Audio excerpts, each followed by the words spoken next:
Nós terminamos ontem uma aproximação àqueles textos de 57 e 58, os Grundrisse. Chamamos a atenção de vocês para o fato de eles constituírem um ponto de chegada, uma síntese de um desenvolvimento, de uma pesquisa, de uma investigação de quase 15 anos, síntese essa que passa a se constituir numa espécie de ponto de partida, porque é dali para frente que Marx vai inaugurar, na sua trajetória intelectual, a sua década mais produtiva.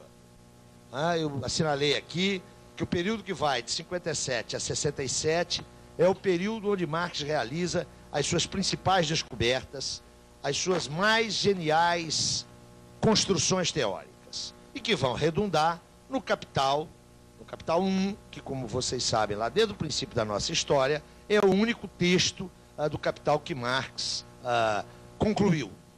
Também fizemos uma breve consideração acerca do caráter inacabado ou do caráter inacabável da obra marxiana, mas o essencial para a gente era assinalar que é ali, em 1857 58, que Marx, já com um domínio do seu objeto, né, ele já tinha uma larga elaboração acerca da ordem burguesa, daquela sociedade onde vige com dominância o modo de produção capitalista. É ali, depois de cerca de 15 anos de pesquisa, de investigação, que Marx faz uma reflexão a partir da qual ele pode retomar a análise que ele pretendia desde a sua primeira crítica a Hegel. Então, aqueles manuscritos de 57 e 58 são um repositório de observações, de notações e de descobertas fundamentais para a realização da crítica da economia política. Nós dissemos que, nos anos 40, Marx desliza de uma análise da sociedade do seu tempo que tinha um fundamento basicamente filosófico. Há um giro, ele vai a partir do seu processo de contato com os economistas políticos, a partir da sua inserção no movimento socialista, ele vai operar essa crítica de uma outra perspectiva, a perspectiva da crítica da economia política. Ou seja, o fundamento da crítica social de Marx é a crítica da economia política. E nós já sabemos que, do ponto de vista teórico, essa crítica é o conteúdo da obra de Marx. Chamei a atenção aqui para o fato de que, na ótica marxiana, a expressão teoria crítica é uma redundância. A teoria ou é crítica ou não é teoria. O que me interessa extrair hoje daquele monumento intelectual e teórico que são os manuscritos de 1857 e 58? Me interessa extrair a determinação marxiana do método. É ali que Marx chega ao domínio da perspectiva teórico-metodológica que lhe permite a análise da sociedade burguesa.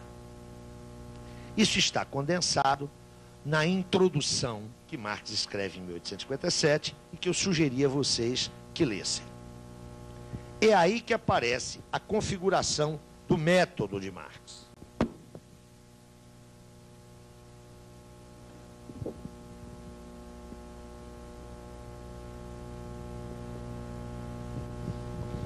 Pouco importa a designação desse método.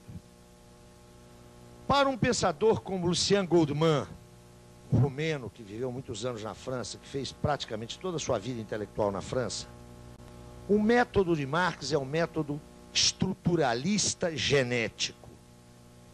Atenção para o grifo no genético, não é o método estruturalista. Hein? Para Georg Lukács, esse método é o método histórico sistemático. Para outros, esse método é o método das aproximações sucessivas ao objeto. Marx, quando teve que designá-lo, caracterizou-o como método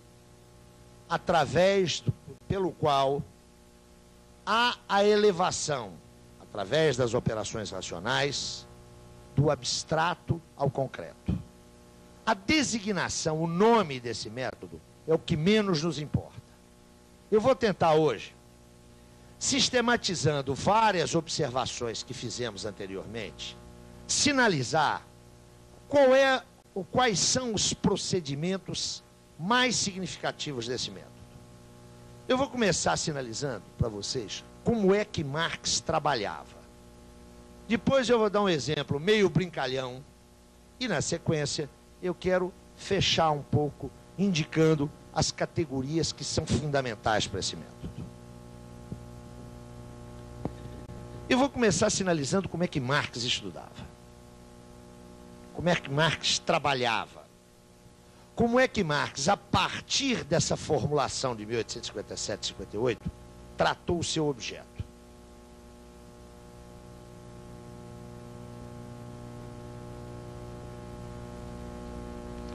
O ponto de partida de Marx é sempre um fato ou um conjunto de fatos. O ponto de partida é a expressão factual, é a expressão empírica, é a expressão fenomênica da realidade. Ponto de partida de Marx, insisto, é sempre um fato ou um conjunto de fatos.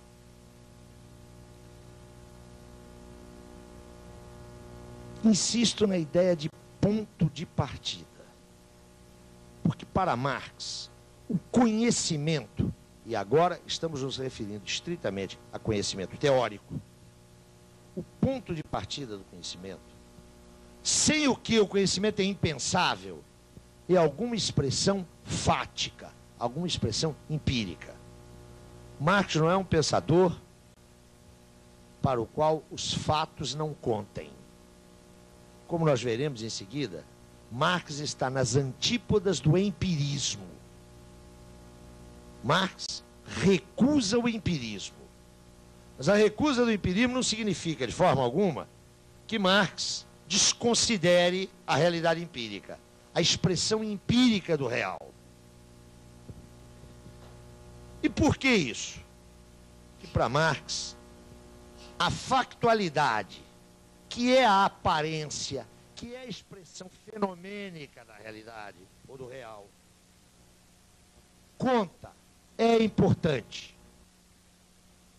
Para Marx, a aparência não é uma espécie de casca, a casca da maçã. Eu descasco e tenho a maçã. Para Marx, o conhecimento parte da aparência e a aparência é importante. Mas a aparência é o ponto de partida. Marx sempre insistiu em que se a aparência dos fenômenos revelasse a sua estrutura íntima, se a aparência dos fenômenos revelasse a sua essência, toda ciência, toda reflexão teórica seria desnecessária. Se a aparência revelasse a essência, bastava olhar, não é?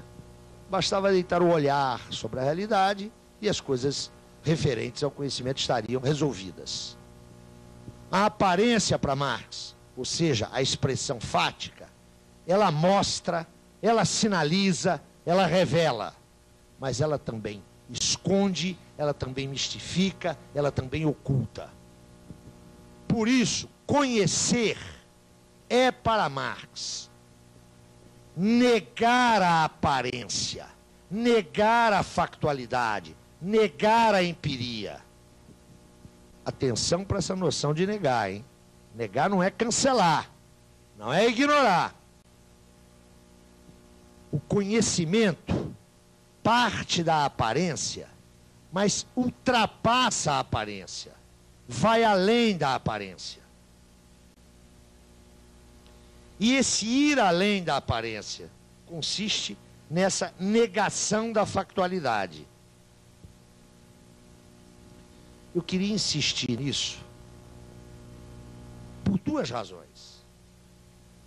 Porque a descrição, a sistematização, a organização dos fatos, das evidências, da empiria e absolutamente importante para o conhecimento, mas não constitui o conhecimento teórico na ótica de Marx. Eu quero insistir nisso por essa dupla e simultânea razão, porque é indispensável para o conhecimento teórico, é indispensável para a elaboração teórica, é indispensável para a reconstrução teórica, um conhecimento minucioso, rigoroso, circunstanciado dos elementos empíricos a partir dos quais se constrói o conhecimento. Entretanto, essa é uma operação que não constitui a particularidade ou a especificidade da elaboração teórica. Eu estou insistindo nisso porque, num tempo de empirismo brutal como esse que nós vivemos hoje nas ciências sociais, se apresenta frequentemente como elaboração teórica, como produto teórico, cuidadosas e sistemáticas descrições de realidade. Elas são importantes, mas são importantes como ponto de partida para a elaboração teórica. A elaboração teórica é uma negação da expressão empírica do real. Mas eu dizia, Marx parte dos fatos. Marx parte da aparência. Mas o que é a aparência para Marx? É um sinal, é um marco, é um indicador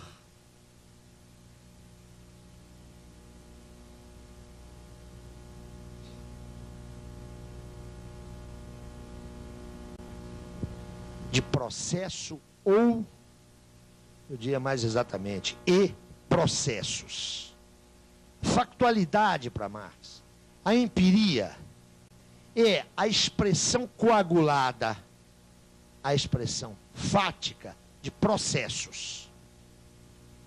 Neste sentido se retoma a herança hegeliana.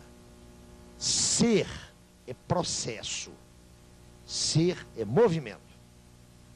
Por isso, para Marx, toda expressão fática, toda coisa, aquilo que na linguagem de Horkheimiana devia ser tratado como coisa, né? Durkheim nunca entendeu que o fato social fosse uma coisa, mas insistia em que o seu tratamento pelo teórico fosse o tratamento dado à coisa. Nós estamos longe disso em Marx. Para Marx, os fatos são expressões empíricas, coaguladas, de processos. O primeiro passo do conhecimento teórico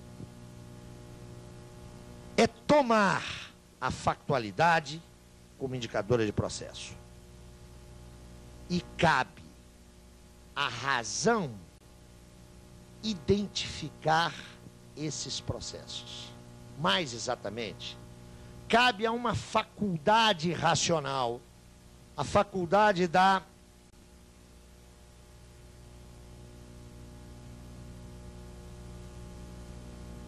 abstração. Cabe à razão, num movimento de abstração, ir além da factualidade para a identificação dos processos que a explicam e a implicam. A identificação dos processos de que ela é a aparência. No caso da pesquisa histórico-social, esse negar a empiria passa obrigatoriamente pelo recurso da abstração. Sem processos abstrativos, sem a capacidade de abstrair-se do fato dado, é impossível a construção teórica. Eu queria que vocês tomassem cuidado com as palavras. É pelo processo da abstração, ou seja, a faculdade racional de descolar-se do imediato, do experiencial, do dado, é pelo movimento que nos leva para além do dado que é possível identificar, detectar, localizar os processos que são sinalizados por aquela forma fática aquela forma factual, empírico-fenomênica, que põe a possibilidade do conhecimento. Eu estou dizendo prestar atenção, porque é nesse movimento, notem, propiciado pela faculdade, pela propriedade, pelo atributo histórico-humano, intelectivo da abstração, é só por esse movimento que se pode abandonar o domínio do abstrato. Então, por isso eu pedi cuidado com as palavras. É pelo movimento da abstração intelectiva que se torna possível abandonar o nível do abstrato. É através do movimento da abstração que se inicia aquilo que constitui o essencial do método marxiano, que é a elevação do abstrato ao concreto. É precisamente o processo da abstração que permite à razão que investiga, a razão que pesquisa, superar o caráter abstrato da expressão fática, da expressão factual. Quando se dá esse passo, abandona-se o domínio da faticidade. O pensamento identifica, localiza, encontra, detecta, explora processos. Mas esses processos não estão perdidos no espaço. Eles estão conectados a outros processos. Pelo caminho da abstração. Esses outros processos devem ser identificados, devem ser localizados, devem ser analisados pelo investigador. Mas esses outros processos, por sua vez, se expressam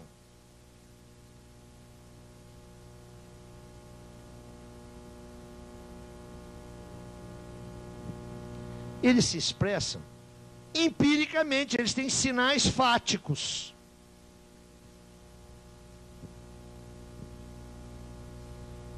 O pensamento partiu de um dado fático, abstraiu-se desse dado, identificou, localizou os processos que esse dado sinaliza, vinculou-os a outros processos, e agora retorna ao domínio da empiria. Identifica os fatos, os fenômenos, as formas empíricas que sinalizam esses outros processos. Identifica os fatos, os fenômenos, as formas empíricas que sinalizam esses outros processos.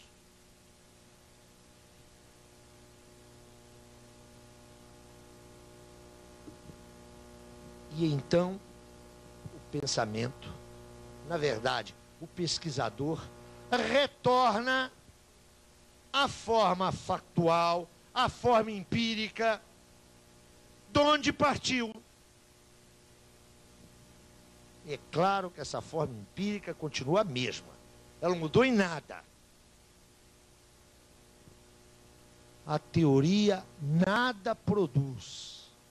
Na ótica marxiana, a teoria reproduz, idealmente, o movimento do objeto real. O objeto está lá, ó.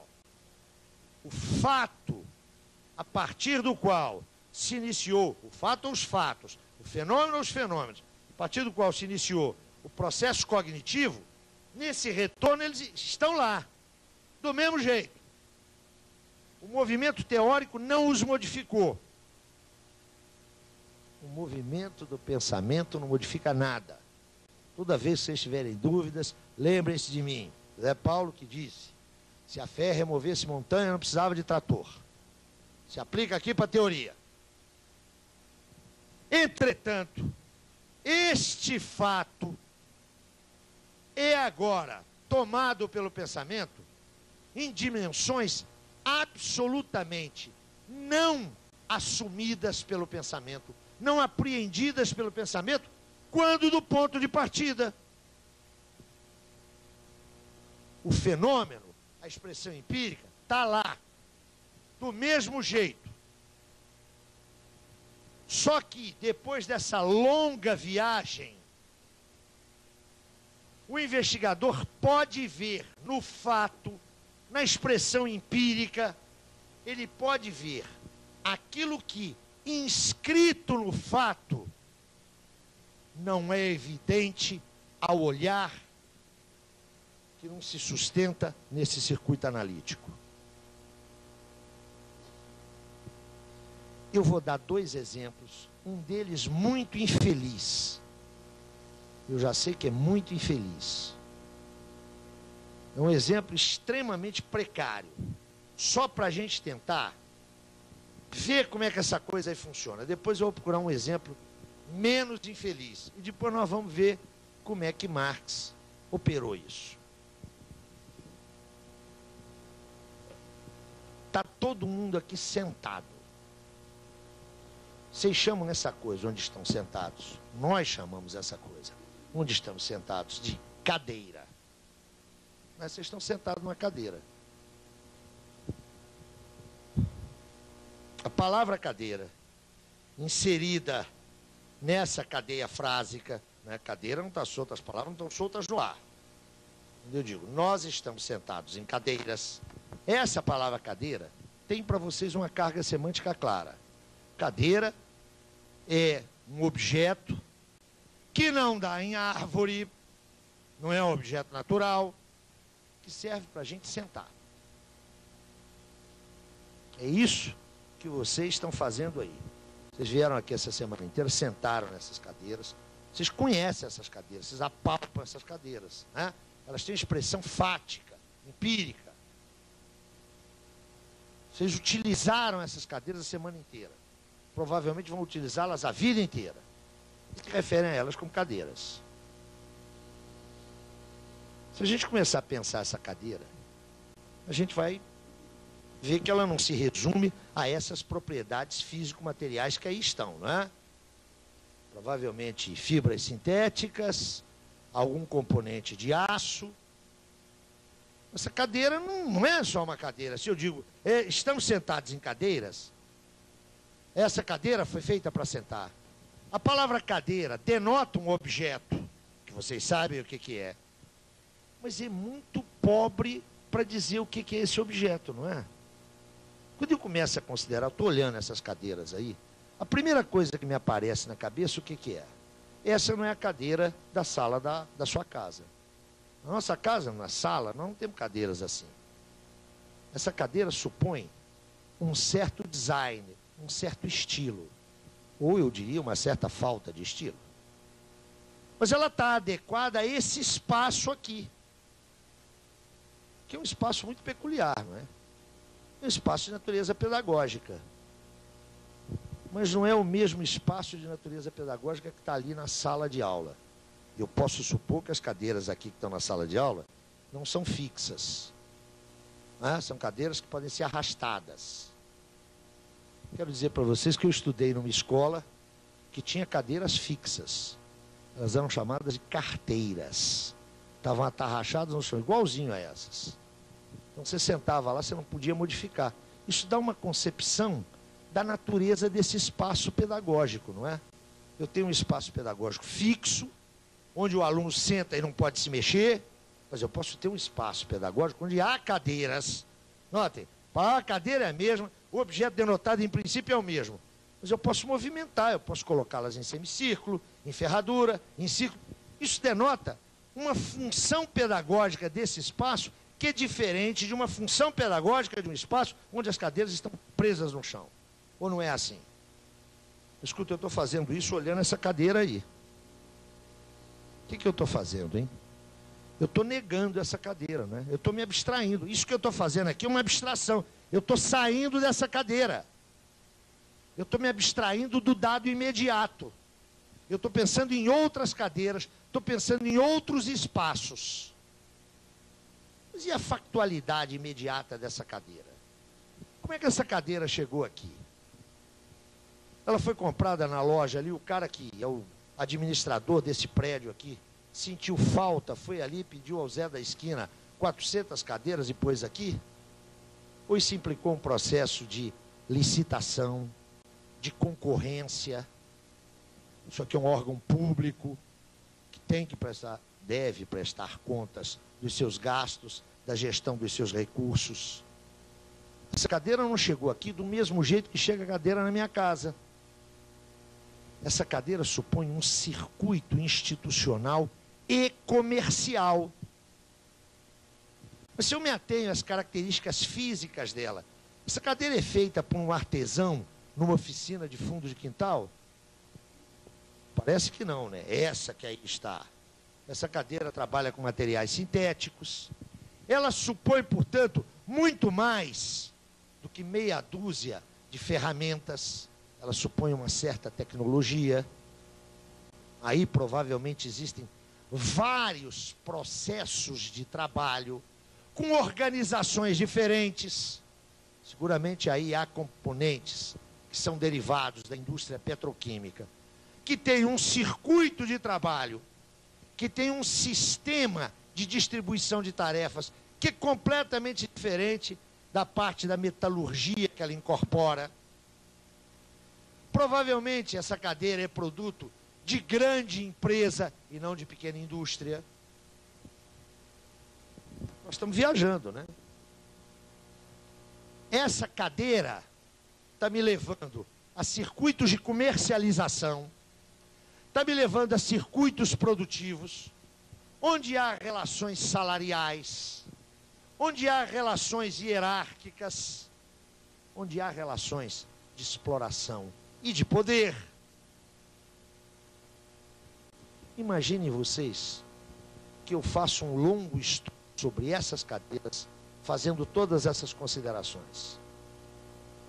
Quando eu volto a olhar essa cadeira, ela está aí do mesmo jeito de quando eu iniciei a minha pesquisa. Só que agora, quando eu olho essa cadeira, o que eu vejo nela? Eu vejo que essa não é uma cadeira. Essa cadeira aparece para mim, agora, aparece como determinada. Não é uma cadeira qualquer. Cada traço desses, da sua constituição, desde o processo produtivo do qual ela resulta, desde o processo de circulação, processo comercial, que a trouxe para cá, cada um desses elementos é um elemento que me determina essa cadeira. Essa não é uma cadeira qualquer. Essa não é uma cadeira tomada isoladamente.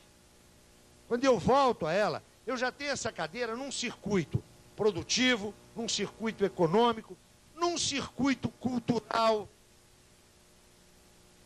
Notem, quando eu olho para essa cadeira agora, ela continua do mesmo jeito, na sua materialidade, na sua positividade imediata. Ela não se modificou com o movimento do meu pensamento. Entretanto, eu a vejo determinadamente. O que eu fiz aqui, ó, nesse caminho de volta, foi encontrar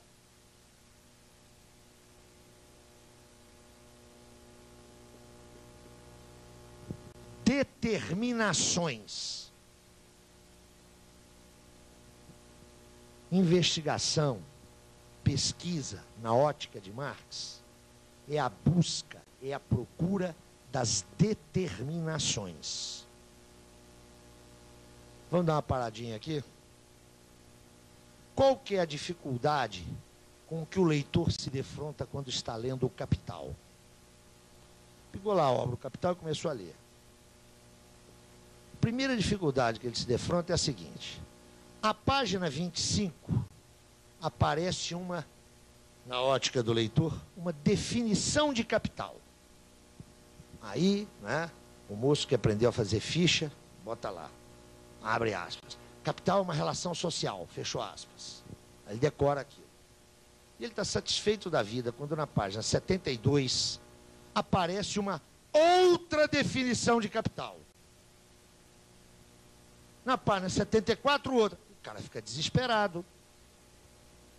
Marx não trabalha, se é possível falar uma lógica marxiana, não é a lógica das definições. Quem quiser procurar, Marx define, está dizendo besteira. Marx opera pelo processo da saturação de determinações. A expressão saturação é felicíssima. Vocês conhecem, como é que chama aquilo que a gente lava prato? Esponja, hein? Essas esponjas. Quando você abre a torneira, a esponja está seca. Você esfrega o sabão ou põe o detergente, encharca a esponja, né? Você está saturando a esponja. Marx opera através da saturação das determinações. Quando eu voltei para olhar essa cadeira, a minha reprodução ideal dela está cheia de determinações. O conhecimento implica a saturação máxima de determinações. E essas determinações só são encontradas aqui, ó, no processo da pesquisa. Esse caminho, o caminho que pela abstração me permite sair do imediato, saltar, negá-lo, é o processo de procura, de busca das determinações. Conhecer algo é conhecer as suas determinações. Determinações, insisto, que no contato imediato do pesquisador com o objeto, no contato com a evidência, com a empiria do objeto, não são visíveis. Os fatos nada dizem. Os fatos não são eloquentes. O teórico pode apreender a sua voz, que é inaudível na relação imediata. Aqui, ó, o que se faz é buscar determinações. O conhecimento é o conhecimento das determinações. Mas notem vocês que essas determinações são de múltiplas naturezas, de múltiplas ordens. Essa cadeira, eu insisto em que o exemplo é infeliz pelo objeto. Depois nós vamos ver outro exemplo. Essa cadeira, para que as suas determinações a constituíssem, essas determinações foram metamorfoseadas no processo de constituição real dessa cadeira. Passa-se de uma determinação a outra, não por um processo de soma, não por um processo de adição, de aglutinação. Há uma imbricação e uma mútua interação entre essas determinações. Encontrar as determinações e suas relações é buscar as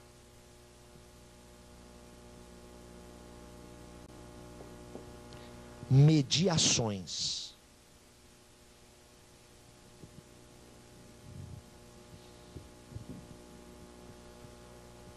Quando eu pego essa cadeira, me sento nela, transporto-a, limpo-a, apalpo-a, utilizo-a. A minha relação com ela é uma relação imediata. Essa cadeira se me põe, se me aparece como dada. Ela está posta, é um dado. Minha relação com ela é uma relação imediata. Médium, lá do latim, hein? Meio, intermediação. Minha relação com isso aqui, ó, que eu estou usando desde o princípio da semana, e posso usar a vida inteira, é imediata. Quando eu faço esse trajeto aqui, ó,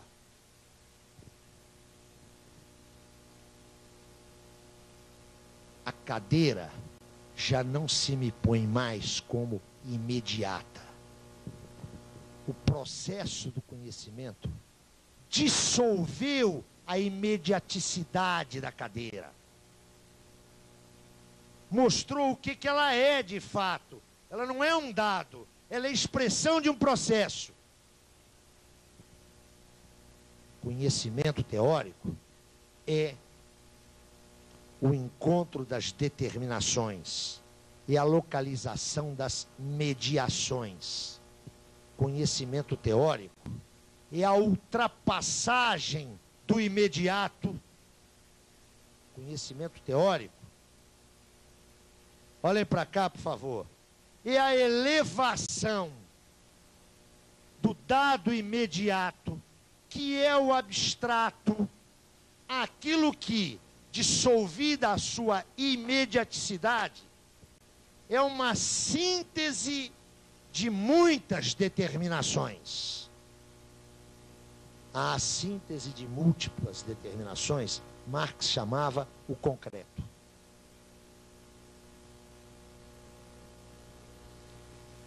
É evidente, meus amigos, nesse exemplo da cadeira, que quando eu a tomo concretamente, esse concreto aparece como resultado do movimento do meu pensamento. Foi o meu pensamento que localizou determinações, mediações. Parece que foi o meu pensamento que pôs, que construiu essa concreção. Não é verdade. Essa concreção já estava dada. Mas a imediaticidade da relação com o objeto impedia que essa concreção emergisse. Não é o pensamento que gesta o concreto. É o pensamento que reproduz, reconstrói o processo de constituição do concreto.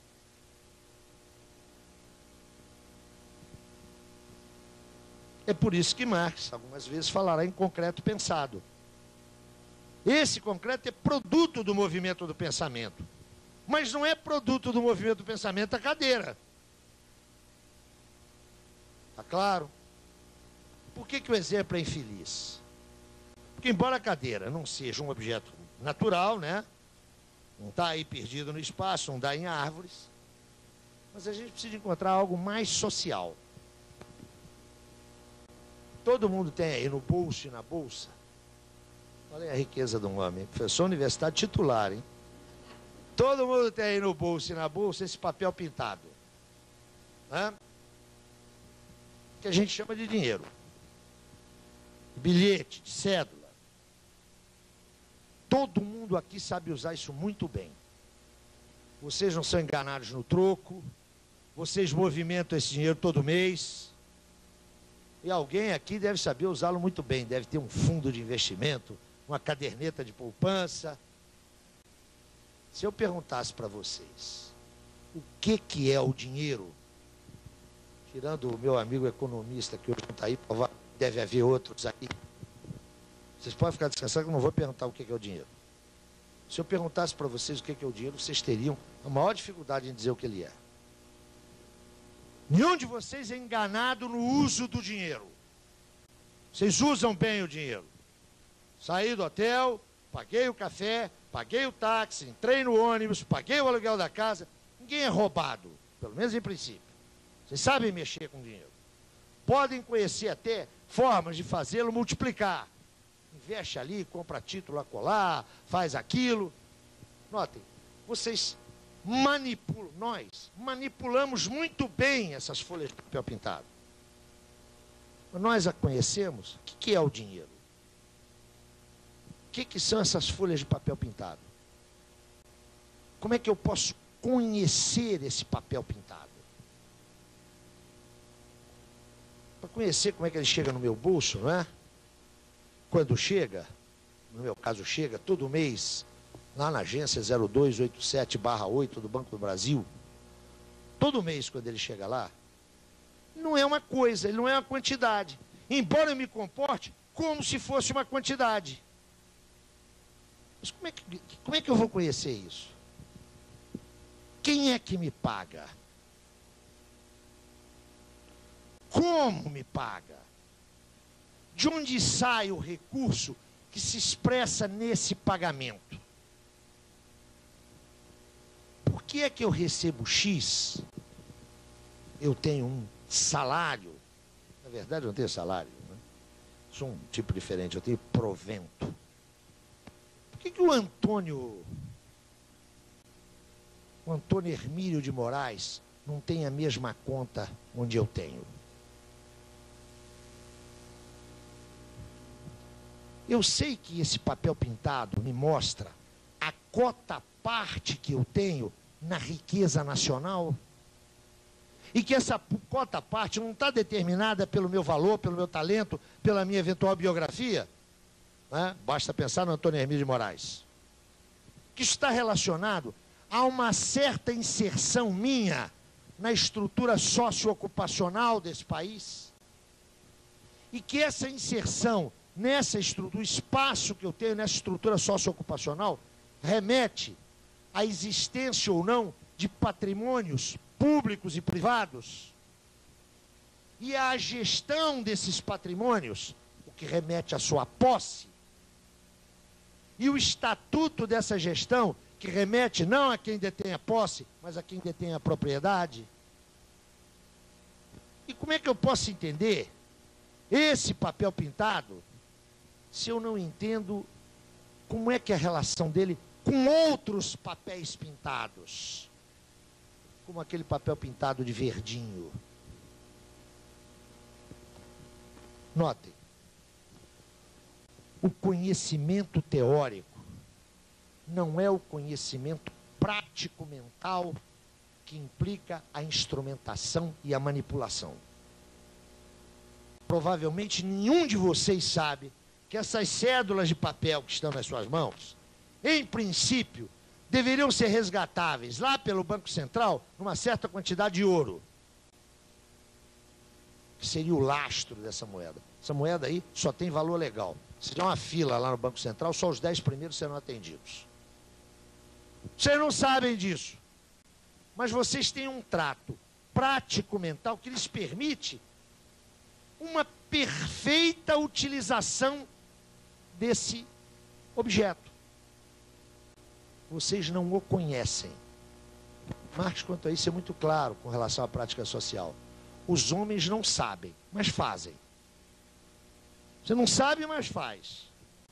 Aqui, ó, trata-se de sair da imediaticidade desse papel pintado, do circuito fático por onde ele passa, a bolsa de valores, o banco, suas outras expressões, o cartão magnético, e encontrar os processos através dos quais todo um movimento, todo um complexo sistema de movimentos encontra expressão nesse fato.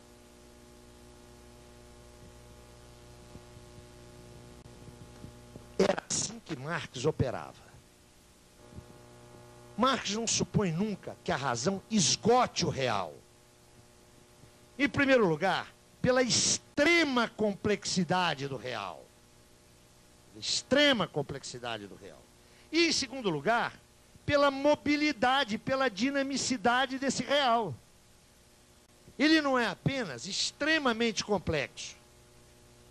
Ele é extremamente complexo e extremamente móvel e dinâmico. O que significa que a sua complexidade de hoje não é a sua complexidade de amanhã.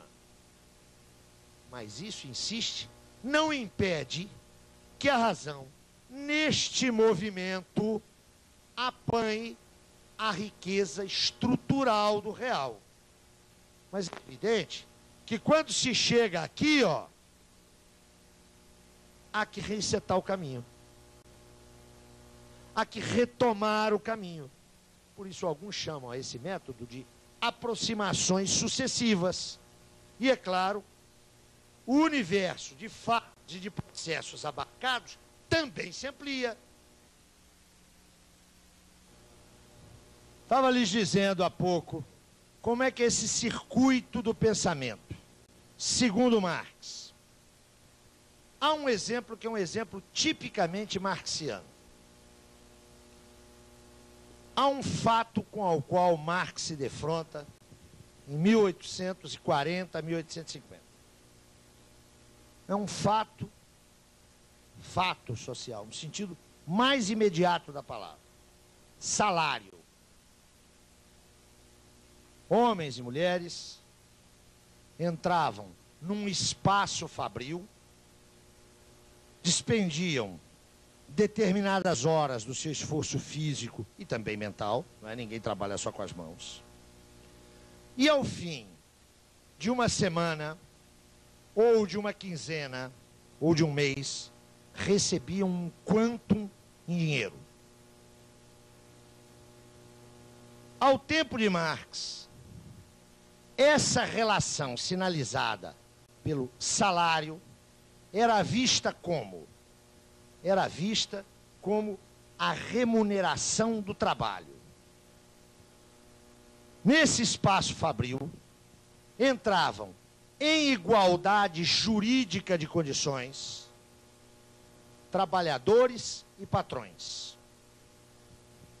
Da mesma forma que o patrão pagava pelo uso do solo para fazer a sua instalação, construir a sua fábrica, pagava pelas máquinas que comprava, pagava pelas matérias-primas e insumos que utilizava, ele também pagava pelo trabalho que ele empregava.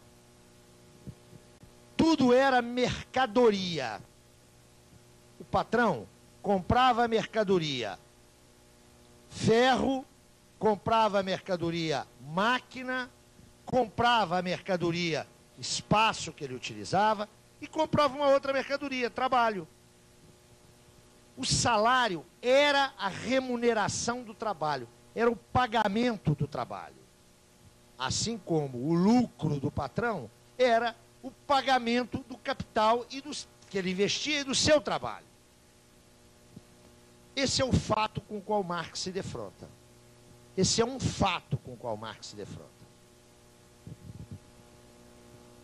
Ele parte da factualidade do salário. Ele parte do dado salário. Marx trabalha com os cálculos da época da massa salarial, daquilo que era pago aos trabalhadores. Qual é o circuito que Marx vai reproduzir? Qual que é a natureza dessa mercadoria? Marx não ficou no trato quantitativo da massa salarial. E aqui me permitam abrir um parênteses. Em Marx não existe a distinção entre pesquisa quantitativa e pesquisa qualitativa. O pensamento de Marx desconhece isso. Digo isso porque frequentemente um certo marxismo morre de medo e de desprezo pelos cálculos matemáticos, pelas elaborações quantitativas. O mais ingênuo dos leitores do Capital está cansado de saber que Marx se vale largamente daquilo que hoje se denomina de análise quantitativa. A análise quantitativa, o trato quantitativo, sempre foi para Marx um recurso fundamental na elaboração teórica. A análise qualitativa que alguns leem hoje em Marx está diretamente imbricada na sua análise quantitativa. É bom deixar isso claro. Só que para Marx, o trato quantitativo não é um trato teórico, é um trato pré-teórico. Ele é indispensável à elaboração teórica. Quem quer entender a dinâmica da ordem burguesa a partir da crítica da economia política, que é o único ponto legítimo de entrada nessa dinâmica para Marx, tem que dominar o seu conhecimento quantitativo. Mas isso não é análise. A análise marxiana arranca daí. Ele partiu dos dados quantitativos. Mas ele tratou de compreender, primeiro, a particularidade das mercadorias que o patrão, ou se vocês quiserem, o capitalista ou o burguês, comprava. Eu quero insistir nisso. Se vocês abrirem qualquer manual de economia convencional, aí vocês vão encontrar os famosos 3 fatores de produção: terra, capital e trabalho. Uma monumental equalização e naturalização, né? A terra, o capital está naturalizado, e o trabalho. Marx se recusou a esse caminho. Ele tratou de pesquisar a natureza específica de cada uma dessas mercadorias. E compreendendo que o trabalho era uma mercadoria necessariamente tratada pelo capitalista, como todas as outras, ela apresentava uma especificidade. Só ela cria riqueza, só ela cria valor. Mas Marx só pode fazer isso porque ele transcendeu a discussão da soma, da massa, do agregado salarial, para compreender a sua relação com os processos de trabalho, de criação de valor, de valorização. Isso levou necessariamente a outro tipo de processo, ao processo de valorização de capital, ao processo de acumulação de capital. E levou a N outros processos, do tipo inovação tecnológica, do tipo revolução nos transportes, modificação no conjunto de mercadorias adquiridas pelo capitalista, o que o levou a outros fatos: a organização industrial, a organização do trabalho, ao comércio externo, ao câmbio, aquela instituição que regulava, aparentemente desde cima, todos esses fluxos, o Estado. E só então ele volta ao salário. Ele volta ao salário e percebe que o salário não é a remuneração da mercadoria, força de trabalho. O salário é a remuneração de um determinado tempo de uso dessa mercadoria, que é sempre inferior ao tempo total do trabalho despendido pelo trabalhador. Notem, quando Marx chega a esse ponto, ele recomeça. Ele agora vai querer compreender o que acontece com o resultado daquele tempo de trabalho, aquele tempo de uso da força de trabalho, que nunca é remunerado.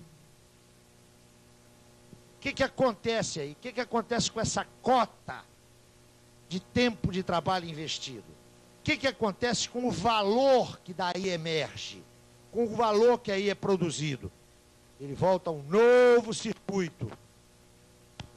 O capital é esse movimento constante. Por isso, não tem uma definição de salário. Há várias determinações de salário. Quando ele retorna ao fato salário, esse fato está prenhe, está grávido, está cheio, está saturado de determinações. Esse procedimento é um procedimento investigativo. Vocês se lembram de ontem? Método de investigação, método de exposição.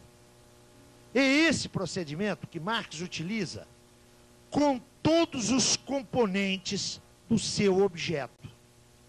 E ele o faz em 2 óticas concomitantes.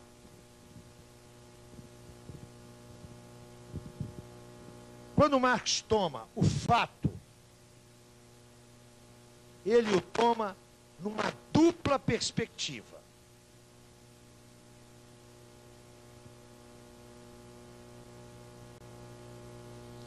A perspectiva do aqui. O que é o salário agora?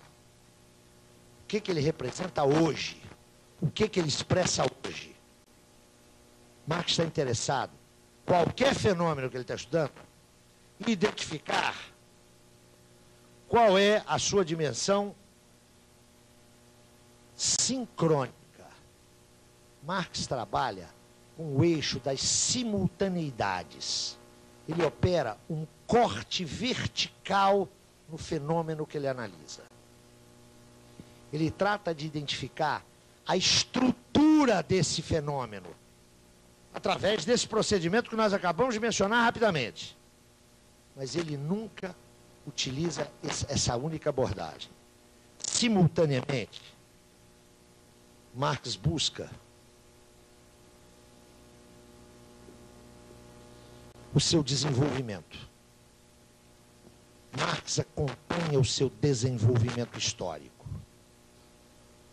Marx, quando está tratando do salário, ele vai fazer uma viagem lá pela Grécia Antiga para saber se ali havia esse fenômeno. Não o identifica lá. Vai identificá-lo no Império Romano, mostrando que ele vai surgir primeiro no exército, nas hordas, entre os soldados romanos. Ele faz um resgate histórico, ele quer apanhar, notem, não apenas a estrutura contemporânea, mas o seu desenvolvimento histórico, a sua gênese. Marx trabalha não apenas no domínio da sincronia, mas também no domínio da diacronia, também no corte horizontal. E Marx o faz simultaneamente. Por quê? Porque para Marx, olhem para cá, a gênese, a origem, não coincide com as funções e a estrutura atual.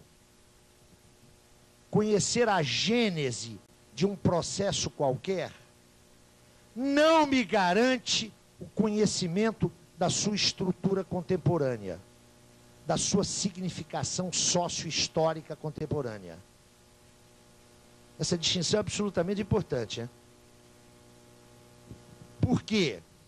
Porque há toda uma série de fenômenos históricos que dispõem de continuidade, informações e em modos de produção diferentes. O fenômeno é o mesmo, mas a sua função, o seu papel, o seu significado social muda radicalmente. Vamos dar um exemplo simples. O mundo antigo conheceu a escravatura. A escravatura é das instituições mais sólidas dessa coisa chamada humanidade. O trabalho escravo é próprio do mundo antigo. Nos séculos 17, 18 e 19, se reinstaura a escravatura, especialmente nas Américas. Notem, o fato escravatura era o mesmo. A relação que o senhor de escravos detinha ou mantinha com a força de trabalho escravo era rigorosamente a mesma, era direito de vida ou de morte, na antiguidade ou na América nos séculos 17, 18 e 19. E, no entanto, a função econômico-social da escravatura moderna é radicalmente distinta da função econômico-social da escravatura antiga. O que significa, notem, que a pesquisa histórica, a pesquisa genética, é absolutamente fundamental para a compreensão da estrutura e do papel contemporâneos, mas em absoluto nos dá conta dessa função e desse papel contemporâneos. Neste sentido, o trato marxiano de quaisquer fenômenos e processos é sempre, e concomitantemente, sincrônico e diacrônico, histórico e sistemático, genético e estrutural. Mas não só. Bom, vocês estão começando a perceber por que o cara demorou 15 anos para chegar aí, né? Mais ou menos claro, né? É pesquisa exaustiva. Nós estamos diante, e aqui não há nenhum exagero de retórica, nós estamos diante de uma das mais ciclópicas construções intelectuais da cultura ocidental. Marx, me desculpem os meus amigos sociólogos, não é um Durkheimzinho da vida. E Durkheim foi e é um pensador seminal no âmbito da sociologia. Mas não dá nem para comparar o nível de articulação, de riqueza e de sofisticação dessas construções, não é? O mesmo vale também para Weber. Marx, sob esse aspecto, é um monumento único da cultura ocidental. Mas ele não para aí. Essa sua pesquisa é sempre e duplamente. Primeiro,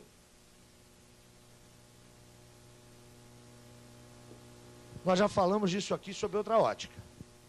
É sempre documental. É evidente que Marx não pode viajar para Roma e bater um papo com César, não é? São fontes históricas. Mas essas fontes históricas valem também para a contemporaneidade. Quando Marx está discutindo a economia política clássica, ele está discutindo algo que lhe é muito próximo, em termos históricos. Ele está se valendo do trabalho daqueles pesquisadores. Ele está se valendo do jornal, do ensaio, do livro publicado, do depoimento de trabalhadores. As fontes documentais para Marx são absolutamente importantes. Mas ele não fica nas fontes documentais. Ele tem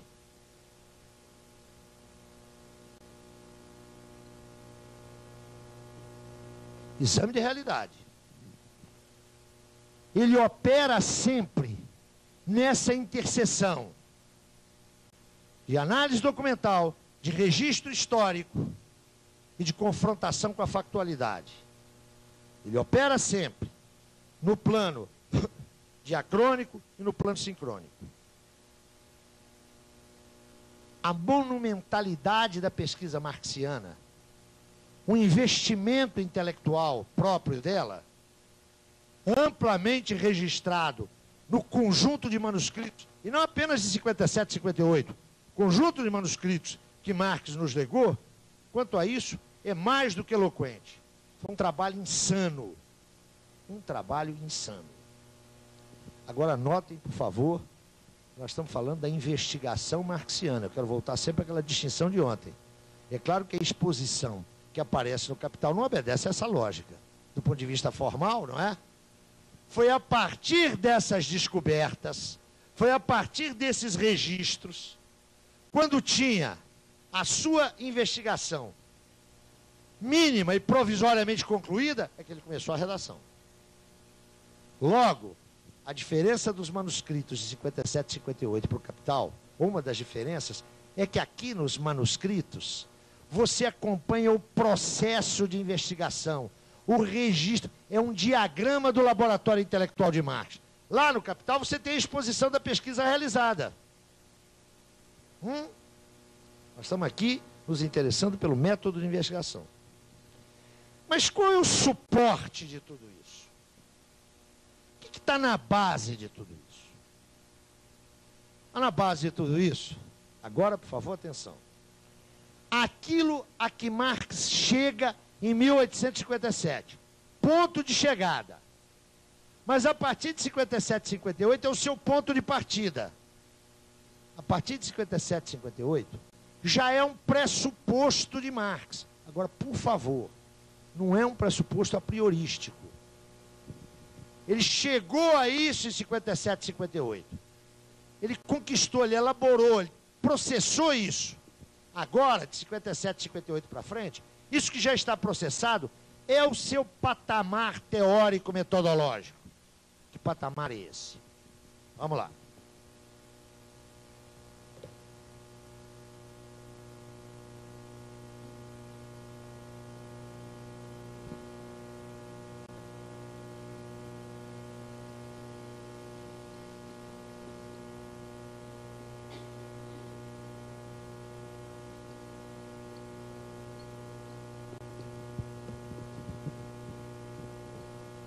Nós dissemos aqui que o conhecimento teórico é a caça, a pesquisa e o encontro das determinações que constituem aquilo que expressa-se como fenômeno. Lembre-se, por favor, do exemplo da cadeira, do infeliz exemplo da cadeira. O que são as determinações? são traços constitutivos do movimento sinalizado pela existência empírica da cadeira. São traços, notem, traços efetivos, reais, que existem. As determinações expressam na efetividade do ser social, no movimento do ser social. Elas expressam formas de ser deste ser. Elas são, eu quero insistir nisso, determinações reais. É sempre bom lembrar que vocês não podem confundir o real com o empírico. A empiria é um nível constitutivo do real. Ela é a epiderme do real. E epiderme não significa que ela seja desimportante, mas é a epiderme do real. Pois bem, as determinações são traços constitutivos, são traços efetivos desse movimento que constitui o real. Isso significa, meus amigos, que mesmo que eu não os conheça, eles existem e operam. Mesmo que eu não os conheça, mesmo que a teoria não os reproduza, mesmo que a teoria não os reconstrua, eles existem. Daí a sua efetividade. O que a consciência teórica faz é apreendê-los. Como é que esses traços constitutivos são capturados teoricamente? Eles são capturados como categorias.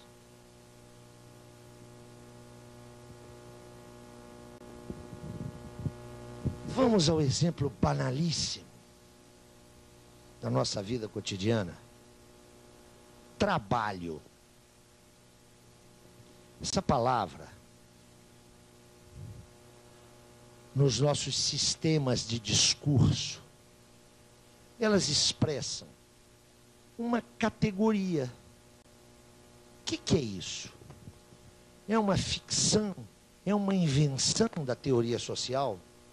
Trabalho, para Marx, inventou ou ressignificou o trabalho? Não. O trabalho é uma categoria operante. O trabalho existe. Ele é constitutivo do ser social. Através da sua representação, sinalizada pela palavra trabalho, a razão extrai um traço da historicidade, um traço da processualidade histórica, um traço da constituição do social, e o sistematiza, o organiza num quadro que reproduz o movimento desse social. Mas o trabalho não existe na cabeça do pensador. A categoria trabalho, enquanto categoria teórica, não é uma invenção da mente. Ela é o produto da análise do real pela razão. Isso significa que as categorias teóricas de Marx, elas não são produções, elas não são criações no sentido, notem, de que a mente, o cérebro, as engendrou. Não. Elas são a representação ideal de um traço efetivo da realidade. Nesse sentido, essa categoria trabalho e todo o conjunto categorial de Marx, na sua dominância quase absoluta, trata-se de categorias não pensadas como artifícios intelectivos para conhecer a realidade, mas como expressões ideais de traços efetivamente constituidores da realidade. São categorias ontológicas. É impossível elaboração teórica sem o recurso à categoria. Mas se eu me fiz entender ao longo das conversas de ontem e dessa de hoje, a categoria não é criada pelo sujeito que pesquisa. O sujeito que pesquisa extrai a categoria do seu objeto, porque ela é, nessa ótica, um traço constitutivo da estrutura desse objeto. Donde, por favor, a significação daquela observação que eu fiz anteontem. O teórico, o movimento teórico ideal para Marx é aquele onde o sujeito guarda em face do objeto a máxima fidelidade. Lembram-se? É a fidelidade de apreender esses traços constitutivos, que se expressam com o instrumento teórico das categorias analíticas. Mas essas categorias, atenção, não são artifícios. Elas expressam, para usar a expressão marxiana, modos de ser, formas de ser da realidade. Agora, por favor, uma observação lateral. Eu dizia há pouco que Marx se vale de uma ampla massa documental na sua pesquisa.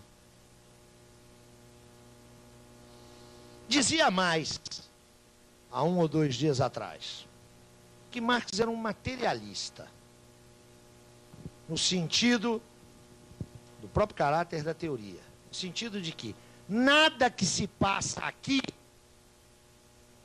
não tenha se passado ou esteja se passando aí.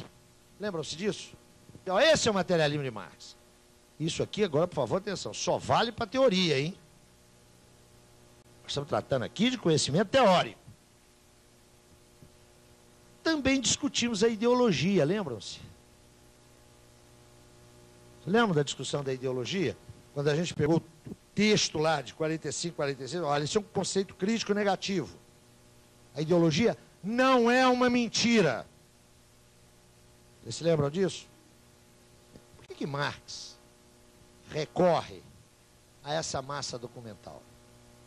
Porque para ele, salvo 2 casos extremos, primeiro caso extremo, o da mentira intencional. Não é o caso da ideologia, hein?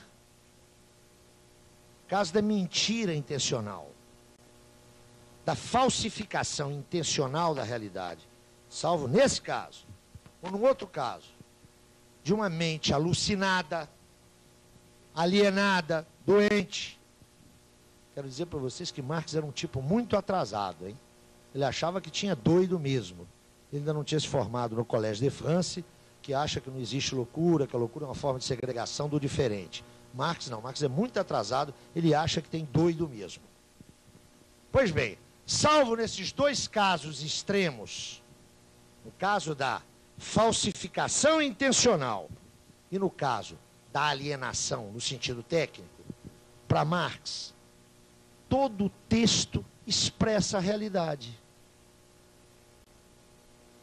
Mesmo o texto ideológico, mesmo aquele texto da falsa consciência, recordam-se? O que Marx vai dizer dos economistas clássicos?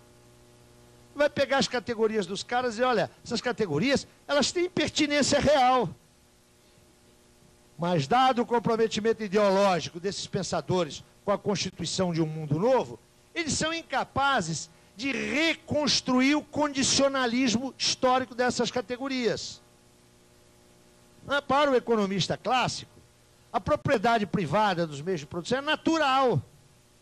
Não é a categoria que é enganosa. O que é enganoso é supor que essa categoria é uma categoria supra-histórica. Eu estou fazendo essa referência porque o universo categorial de Marx vai se constituindo inicialmente pela crítica das categorias utilizadas e construídas lá na economia clássica. Quando Adam Smith pensa que o mercado, pensa e estatui, que o mercado é uma instituição natural, Marx não está infirmando a categoria mercado.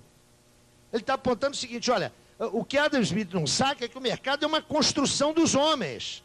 É uma forma histórica, transitória, efêmera, que não existe per hominem a secula seculorum. Não é uma forma natural. Nesse sentido, a construção categorial em Marx, nós veremos que Marx constrói um universo categorial único, inesgotável. Mas essa construção está hipotecada à sua análise crítica da economia clássica. Mas eu dizia, o primeiro elemento, que a partir de 57, 58, Marx dá como pressuposto, porque ele o processou, não porque seja um pressuposto, é o resultado de 15 anos de pesquisa, esse primeiro elemento aqui, ó. Pesquisador tem que dispor de um arsenal categorial que lhe permita aquele movimento que a gente viu lá. Aquele movimento de ascensão do abstrato ao concreto demanda a utilização categorial. E por quê? Nós já vimos isso ontem, né? Por que a gente pesquisa? Ninguém começa a pesquisa do nada. Ninguém começa a pesquisa sem estoque crítico anterior. Seja um estoque crítico insuficiente, seja um estoque crítico considerado falso, mas parte dele. Marx parte da economia política clássica. Mas o segundo elemento,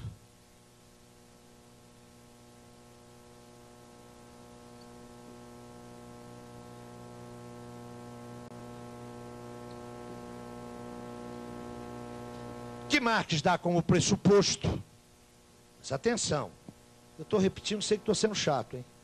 Mas é necessário isso. Fica como pressuposto a partir de 57, 58. Ele chegou, o que é pressuposto no ponto de partida, foi o resultado no seu ponto de chegada. O que é pressuposto e que é a base do caminho que ele vai fazer a partir de 57 para o capital e a sua concepção de realidade. E eu aqui quero tomar cuidado. É de realidade sócio-histórica. Eu não penso que isso possa ser estendido à realidade natural. Vocês já se lembram daquela discussão lá, não é? Da teoria de Marx como uma suma que explica tudo, não é? Um sistema de saber que cobre a natureza e a sociedade. Eu sou muito cauteloso com relação a isso. Eu quero sinalizar que essa concepção de realidade é uma concepção de realidade histórica.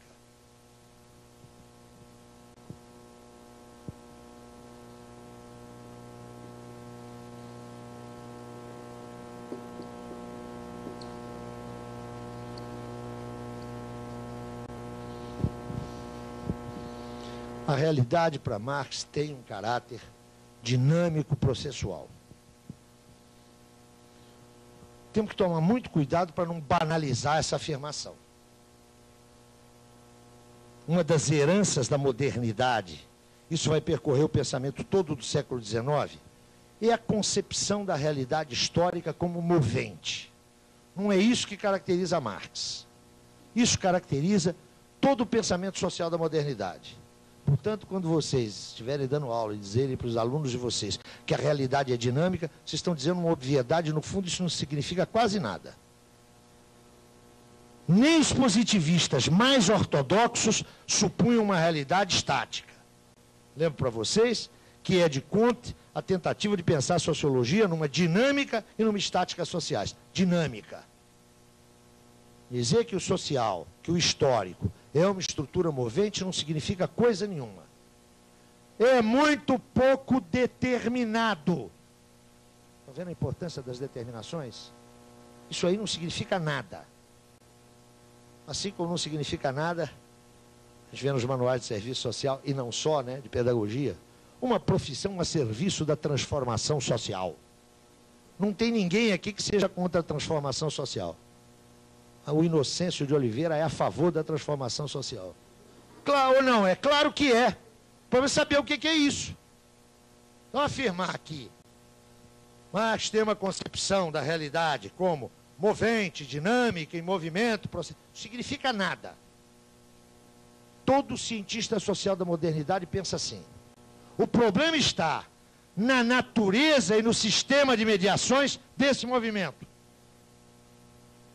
Em Marx, essa dinâmica é uma dinâmica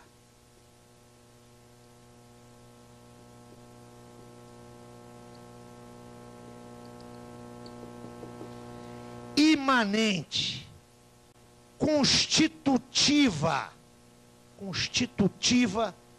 do mundo histórico-social. Ela não é mais um elemento, ela não é uma característica, ela é a própria essencialidade.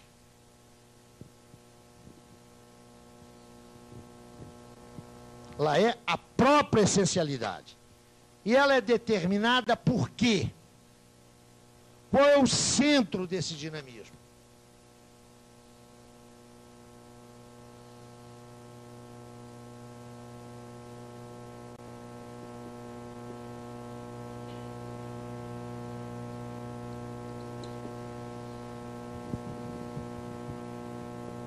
São as contradições e os antagonismos que são necessariamente gestados nas instâncias constitutivas dessa realidade histórico-social. Não é conflito, não é tensão, não é oposição, não é diferença. Preciso tomar muito cuidado aqui, né? Frequentemente se tomam diferenças por contradições. O que move a realidade sócio-histórica, o que lhe dá essa dinamicidade, são as suas contradições e os seus antagonismos. Mas isso é pouco. É preciso apreender qual era a natureza dessa realidade com a qual Marx trabalhava.